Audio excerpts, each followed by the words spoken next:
A sheriff's official in Kentucky is facing some criticism and also a federal lawsuit filed by the ACLU after one of the police officials there was caught putting young kids in handcuffs because they weren't complying with teachers at the school. Now, Kevin Sumner, a Kenton County deputy sheriff and school resource officer in Covington, restrained an 8-year-old boy once and a 9-year-old girl twice in 3 separate incidents last fall. Now, we have an example of this, and I should note that in the case of the young boy, he is dealing with ADHD, which a lot of young boys deal with, but also post-traumatic stress disorder. I'm not sure what brought the post-traumatic stress disorder on, but it's supposedly documented. And so he has some behavioral issues as a result, and this is how the police official dealt with it. Take a look. You can do what we've asked you to, or you can suffer the consequences. Now sit down in the chair like I've asked you to.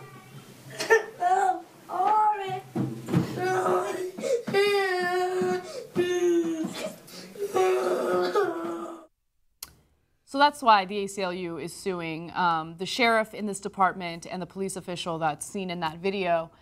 I don't know why anyone would think that it's a good idea to put a 52-pound child in handcuffs like that, and why it would be okay for them to not listen to the child as he's complaining about it being painful. But that's the country we live in right now. We criminalize everyone, including 3rd graders. Completely. Well, this has been one of my biggest issues as a social worker when I used to, not as a social worker, but just going to schools in the inner cities, and they are overly policed. There's police officers everywhere. And let's all make sure and to be clear that there has been no research to show that more police actually stops some of the truancy or these adolescent issues that are going on.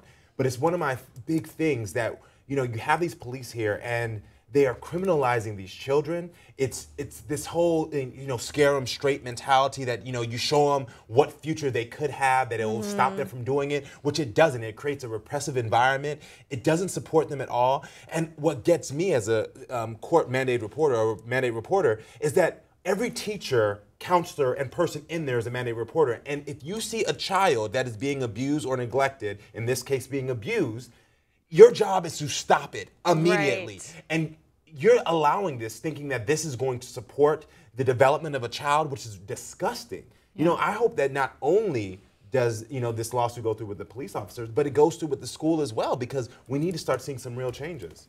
I really question where the other adults are in this situation. Yeah. I mean, the fact that this officer was alone in that office with the child, it's confusing to me. And then, I mean, it's on camera. Someone decided to film it and then not interfere and not interact with the situation. And I think this is something we're seeing a lot. And in a way, I understand when people are actually afraid of authority, because they are, you know, people who hold up a camera when they see police brutality, but they don't actually interact with the situation because they're afraid for their own lives. And that is a reality in America, that there are citizens who fear interacting with a police officer because of what the you know, I imagine maybe this adult was like, I don't know if this is the kind of man who was going to restrain a 52-pound 3rd grader, how would he react to me telling him that's not okay?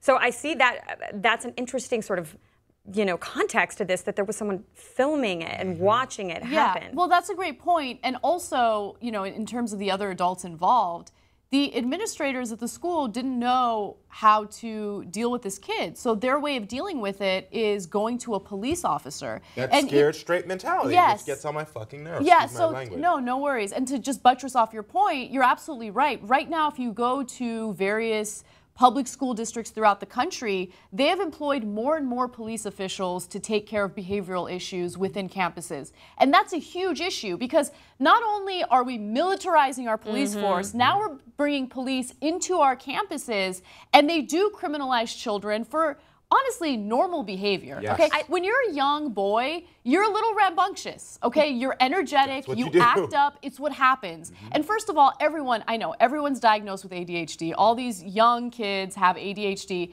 Here's the reality. Okay, they're just energetic kids, and no one knows how to deal with them, so they give them prescription drugs and they hope that that'll solve the problem. But that doesn't solve the problem, and employing police officials to deal with their behavioral issues is also not. And especially when the police are not equipped and trained. Because to deal with a child takes special training. You have to know how to deal with children. It's not something that everyone can do. And if you're in a job where you have to respond quickly, react quickly, you use force, those are not the ways that you handle children. And so you're putting these people, these police officers in the schools who are not trained. Also, they're not trained on mental health issues. So you're having this child who, in this case, ADHD, but what if there was a child who was bipolar or had some other mental deficiency that you don't know how to handle, and now you're restraining them because the teacher is overwhelmed, and it's just a disaster, and this needs to stop. It bothers me when I go into child school. Well, it's such a missed opportunity as well. I think one officer on a campus, like we used to have one at my high school, and everyone loved this man, and he was beloved, honestly, and was such a really positive image for the police force. And I think that can be really powerful when you have someone in an authority position who's also integrated with the community at the school. So, one person or whatever, it totally makes sense. And if they're equipped, like you said, if they're actually trained to be working with children.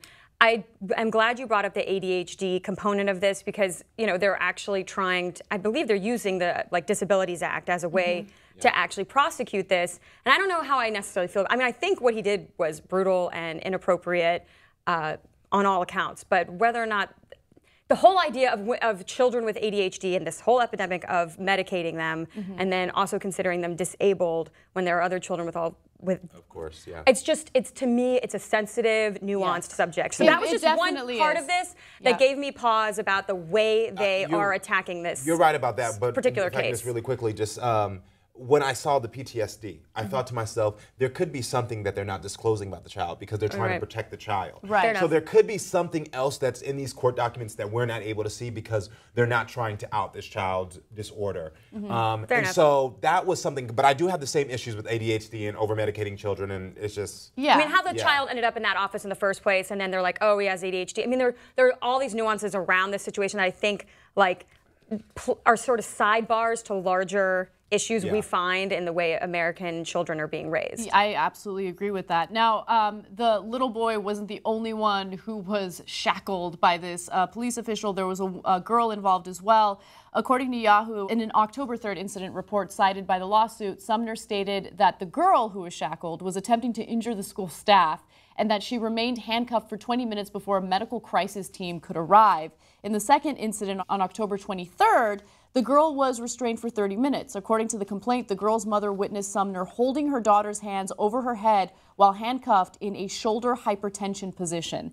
And it's interesting to read the officer's take in this case because it's very similar to what police officials will say about someone that they shot and killed. Right, this person was attacking me. This person was attacking someone else. So I had to take matters into my own hands and, dole out a punishment that didn't fit the crime. And in this case, I don't care how unruly the 3-year-old girl is. You can find a way to deal with the situation if you're properly trained without putting them in handcuffs for 20 minutes. Because when you're a kid and you're treated like a criminal, it does become a self-fulfilling prophecy. When you are told by adults that you're a bad person and you're put in handcuffs, well then that kind of sets a seed or plants a seed in a kid's head, and it does become a self-fulfilling prophecy. So there's that problem, and it's just plain traumatic, right? I'd be traumatized if I was placed in handcuffs. I can't imagine how a 3rd grader would deal with it.